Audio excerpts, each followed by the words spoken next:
අපි හිතමු තව කොහේ හරි බැක්ටීරියාවක් මේක දිහා බලන් ඉන්නවා කියලා. දැන් ඌට කවුරුත් ඇටැක් කරන්න ඇවිල්ලා නැහැ. දැන් ඌ මොකද්ද මේ වෙන්නේ කියලා බලන් ඉන්නවා බැක්ටීරියාවක්. ආධාරක සෛල කරන්නේ මේ සයිටොටොක්සිකයි. අතන කෙනෙක්. අතන කෙනෙක්. ආධාරක සෛල කරන්නේ මොන සෛල සක්‍රිය කිරීමද? සයිටොටොක්සික සෛල. ඒ නිකන් ඉන්නේ. ඌට ගහන්න කියලා ප්ලාස්මා සෛල මෙතන. ආධාරක සෛල කාව සෛල සක්‍රිය කරනවද ආයේ? මෝ තමයි මොටිවේෂන්.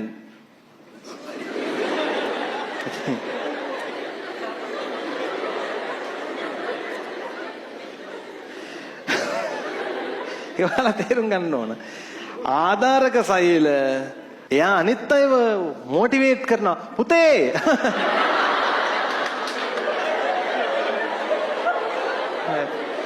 ඒක තේරුම් ගන්න. එහෙනම් ඔන්න මේ හරි ලේසි වැඩේ.